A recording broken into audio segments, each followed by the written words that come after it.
Оце надо було так взбодрить мене з самого утра. Всем привет, вы на канале Гвардиюа. Это обзор глобального обновления, которое вышло 23 января 2025 года. Но перед тем, как мы начнем, я сразу хочу вам показать. Вы посмотрите, какого я шахматиста выбил. Боже, я этого шахматиста давно хотел. Ну, наверное, больше, чем полгода я его хотел.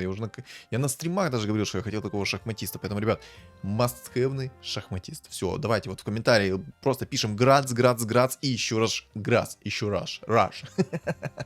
В общем, еще раз пишем Грац. Я очень доволен, мне очень хотелось такого вот шахматиста. Есть, конечно, еще прикольнее шахматиста, но этого шахматиста я прям хотел и получил спустя больше, чем полгода. Не знаю, что я для этого делал, но в принципе получил. Что мы вот будем сейчас обсуждать? Мы будем обсуждать новую фигуру. Это волшебник-эльф. Можно ее обузить, как и морского волшебника, в принципе. Но самое главное, это эльф. Стоит одну монетку, не две, поэтому его легко собрать. И что это вообще за персонаж? Это Дарквиллу из Доты. Что он делает? Смотрите. Она накидывает бомбочку, грубо говоря, буду называть. Работает она вот в таком вот радиусе после взрыва, да, там вот в тройку и так далее. То есть радиус не меняется. Задержка способности 4 секунды, длительность оглушения 2. Честно скажу, я еще не обузил этого героя. Не знаю, стакается ли он с гримтачем и как он будет работать под богами. Поэтому, если что-то, напишите в комментариях, что думаете по поводу этого героя. Мне на самом деле этот герой, ну, 50-50. Самое прикольное это то, что можно будет обузить эльфов. И на самом деле сейчас, я так понимаю, весь ладер забит этими эльфами из-за этих вот волшебников. И в принципе, волшебников сейчас намного проще собрать. Хотя на самом деле нужен все равно один демон. Следующее, к чему мы перейдем, это балансировка синергии. У меня тут слева, я слышу подсказка, поэтому не смотрите, что я там кашусь немножечко налево. У меня ни в коем случае тут ничего не происходит. Ну, почти. В общем, перейдем сейчас к синергиям. Что конкретно поменяли по синергиям? Перехожу к убийцам. Самое первое. Теперь поменяли убийцам следующим образом. Шанс срабатывания их крита и, соответственно, силу крита. Все уровни синергии работают отдельно друг от друга. То есть есть вероятность, что с одной тычки у вас работают все 3 синергии. То есть многослойная синергия тут получится. Как в рыцарях, как... В каком еще у нас такое? В рыцаре, духи, охотники. То есть вот такая уже система и в убийцах.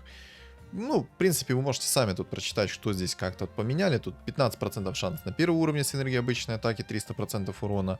Обычная атака... не, на самом деле это жесткое изменение. То есть на третьем, точнее на первом уровне синергии, на втором уровне синергии у вас нет гарантированного 100% крита, как раньше. Раньше, кто помнит, был гарантированный крит с первого и со второго уровня синергии, либо же со второго уровня синергии. Короче, я не особо любитель убийц, но, по-моему, с первого и со второго уровня был гарантированный шанс крита, то есть первая тычка 100% критовала. И после убийства фигуры у вас тоже была возможность еще раз критануть. Я так понимаю, с первого и со второго уровня это убрали. Скажу сразу, это и баф, и нерв, потому что перейдем к третьему уровню синергии убийц. Обычные атаки союзных ассасинов имеют 5% шанса. И я так понимаю, союзных ассасинов. То есть не каждая союзная фигура. То есть, давайте прочитаем полностью. Обычные атаки союзных ассасинов имеют 5% шанс нанести 500% урона. Первая обычная атака после вступления в бой имеет 100% шанс нанести 500% урона. И каждый раз, когда они убивают врага, следующая обычная атака имеет 100% шанс нанести 500% урона.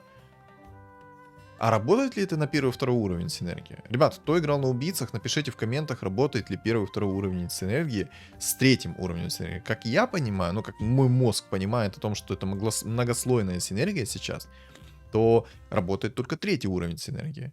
И я так понял, теперь ты не сможешь забузить всяких, допустим, там ТБшек и тому подобное, потому что это не будет считаться союзным ассасином. Это будет считаться просто на убийц, которые вот убийцы, коренные убийцы. Как с демонами, как с охотниками и тому подобное. Ну, 50 на 50, я хочу сказать. Это и баф, и нерв одновременно. Поэтому это надо распробовать, это надо попробовать, вкусить, покушать. Что с чем оно как бы собирается. И я так понимаю, через волшебников теперь реально не особо пообузишь. Не пообузишь вот этого вот Трента в 3 звезды, который тычкой будет сразу бить там 1200 тебе первой атакой. Ну, такое, конечно, ну... И баф, и нерв, я считаю. Следующее. Синергия боги. Очень интересное, кстати, изменение на самом деле. Но для того, чтобы это изменение прочувствовать, вам надо собрать 6 богов. Либо же вы используете фул волшебников, да, вот как обычно, там, через эльфов. Ну, короче, я не буду как бы вдаваться в такие подробности. Я думаю, вы прекрасно понимаете сами, как работать через волшебников. Вдруг кто не знает, то 3 волшебника собираете, синергию демонов ломаете, ставите одного бога, все, у вас фул синергия богов. Ну, естественно, у вас должна быть активна синергия первого уровня. Я думаю, все это прекрасно понимают. То есть, одна активная синергия плюс 3 волшебника равно максимальный уровень синергии. Вот как тут. В общем, когда вы соберете 6 богов, если что, вот тут написано, что первый уровень синергии уменьшает восстановление способности фигур на 30%. И тут, кстати, один вот... суммируется вместе с... Все, понял. Все понял, завалил лицо. Я думал, что они немножко по-другому работают. То есть, смотрите, как я думал. Вот у навыка 10 секунд КД, да? Умножаем на 0,3, получаем 7 секунд. Правильно? Правильно.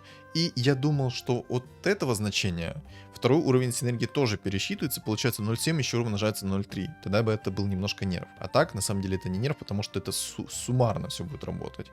Ну, в принципе, боги как остались, так и остались. Имеют 60% как бы отката КД. В принципе, прикольно. Но самое интересное, это 3-й уровень богов.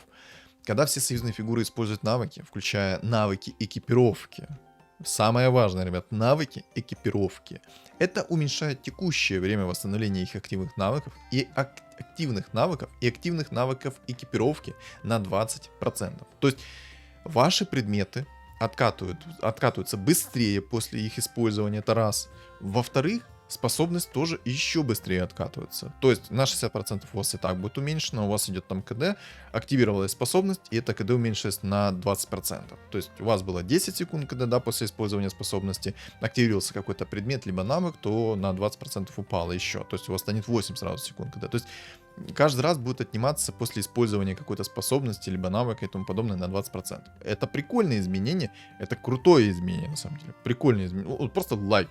Не зря все-таки они ввели еще 2 богов. Я их на самом деле считаю, что такое себе. Короче, ну такое. Пандаманы. Апнули шанс выпадения фигуры на 2%. Изменение заслуженное. Уф. Но на самом деле из-за того, что есть гнездо Маморы, лучше пусть будет такое изменение, потому что не дай бог, вот просто не дай бог, кому-то там приходят панды до 10-го, есть гнездо Маморы, и на 19-м раунде тебе какой-то Эмбер в 3 звезды просто табло ломает, и ты такой, вкусно-то как. Дерьма пожрал.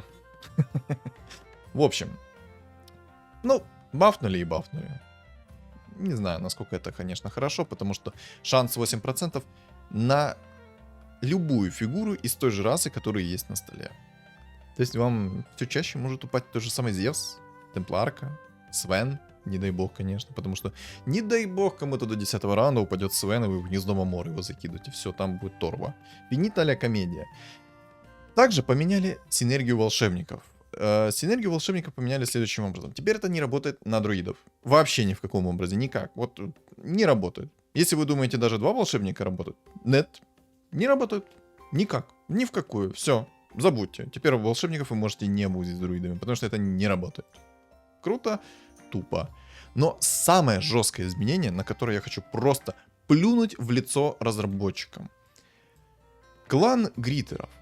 Теперь они восприимчивы как к магическому дебафу, так к дебафу нежити и так к дебафу охотников. То есть, когда вы собрали 9 охотников, они будут вас отталкивать. На дебафы предметов, на дебафы вайпера и тому подобное, ну, естественно, они имеют полную иммунку. То есть на вас не работает вот эти вот пассивка вайпера, ну, имею в виду уменьшение скорости атаки, взгляд Азеса не работает и тому подобное. Но, ребята, вы серьезно? Вы нерфите клан Гриттеров. Это теперь помойная, обоссанная синергия, которой просто охотники не дадут подойти. Серьезно? Ты можешь на Гриттере херать только в том случае, если тебе нужно в действительности перестроиться, если у чувака очень много дебафов. Имеется в виду там обезоружие, станы и тому подобное. Только в таком случае ты можешь собирать Гриттеров. Молодцы! Во! Хотел только что немножко другой знак показать, но не буду.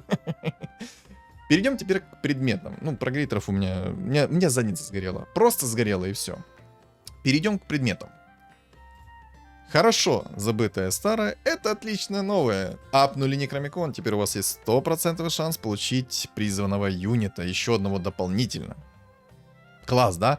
Они нерфили Некромикон со 100% на 60%, чтобы потом через некоторое время его снова апнуть до 100%. То есть вы теперь гарантированно получаете дополнительно одного юнита. Спасибо, ребята. Красавцы. Мне теперь захотелось сыграть на богах-жрецах через орка-жреца в тройку с Некромиконом и рефрешем. Это будет вакханалия замечательная. Предмет бессмертия. Теперь... Ух ты, что это за... О, так это мастхэвные переводчики. Наверное, Excel сломался, вот не смогли перевести. Да. Я забыл. Дико извиняюсь. Сейчас вернемся быстро. Жестко ж поменяли инсектоидов. И я забыл, ребятки. Ну ладно, это с предметом все-таки не забыл. Это к предмету больше относится. И, в принципе, к самой синергии инсектоидов, насколько я понял. Ладно, все. Проехали. Это, опять же, к предметам относится. Смотрите. Теперь давайте вот по порядку. По поводу бессмертия. Отличный перевод. Спасибо, красавцы. Уникальная активная способность. Превращенные или порожденные инсектоидом части в постоянные части.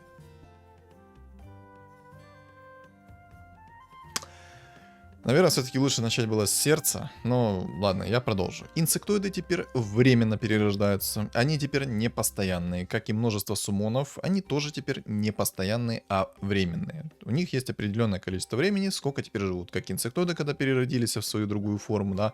Допустим, у вас теперь не будет такое, что у вас вечно паучиха живая, нет, у нее будет там определенное количество времени, сколько, честно не помню, по-моему, секунд 40, а ну, сейчас я... Наследники инсектоидов 15-20 секунд. В пределах этого диапазона. Вот столько они теперь живут. В принципе, как шаманы. Я считаю, это баланс, это красавцы. Сделали, конечно, прикольно.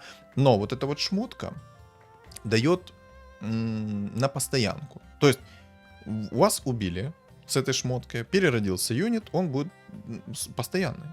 То есть, будет Monkey King постоянно, не будет жить там 15-20 секунд. Я думаю, тут и так понятно. Если я в чем-то не прав, то напишите в комментариях по этому поводу, потому что я на инсектоидах особо сейчас не играл, не знаю, что там, чему, куда, почем, но то, что они теперь временные, это однозначно лайк.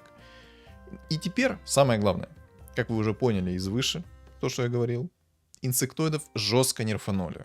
Ну, я считаю, правильно нерфанули, хотя на самом деле их все-таки лучше немножечко бафнуть, но это ладно. Я думаю, в текущем патче лучше этого не делать, потому что игра загнется еще быстрее, чем она потихонечку с палочкой сама себя добивает. Ну, точнее, разработчики. В общем, мать насекомая. Теперь вы, допустим, закинули мать насекомая в Monkey King, да? Закинули его, и если Monkey King сдох с этой шмоткой, наследника инсектоида больше не будет. То есть он умирает. Да, в начале катки вы его поставили, он сдох с этой шмоткой, все.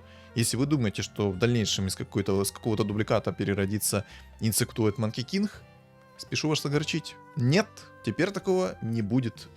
Это однозначно лайк. Но насколько сильно это лайк, я еще... Точнее, это еще мне предстоит проверить. Поэтому, ребят, что насчет инсектоидов, думаю, вы мне расскажете. Ну, я не особо на них играл сейчас, точнее, я играл на них 2 раза, у меня не получилось на них сыграть, потому что рандом меня просто прокинул через бедро.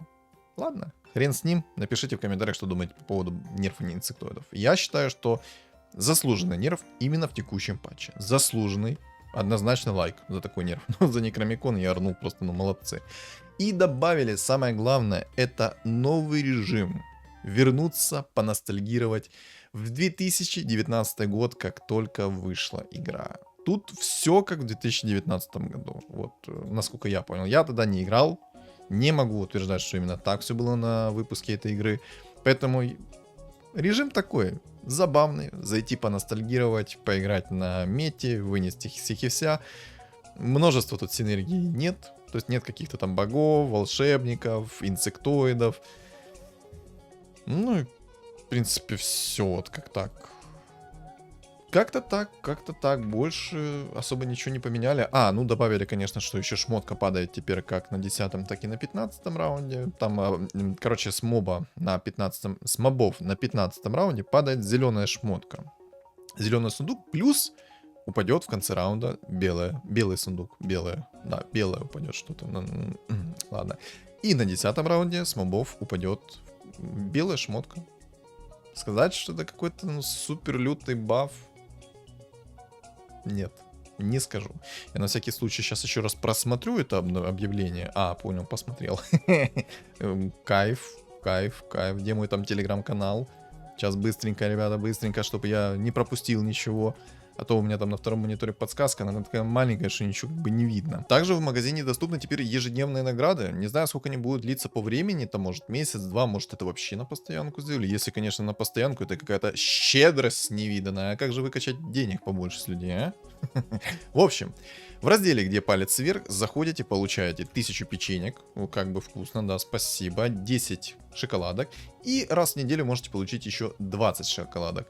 Добавили они еще какое-то хранилище. И я, честно говоря, не знаю, что за хранилище, но там, говорят, можно улучшить какие-то скины. В принципе, все. Вот такой вот был обзор глобального патча от 23 января 2025 года. Да, уже 2025 год на носу.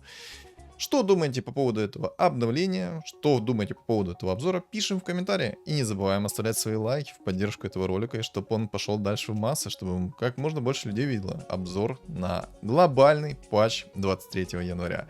Всем спасибо за просмотр. Не забываем подписаться на YouTube канал, на Telegram канал. Он закреплен как в описании, так есть он в комментариях закрепленный. И также у вас на экране появится QR-код. Всем удачи!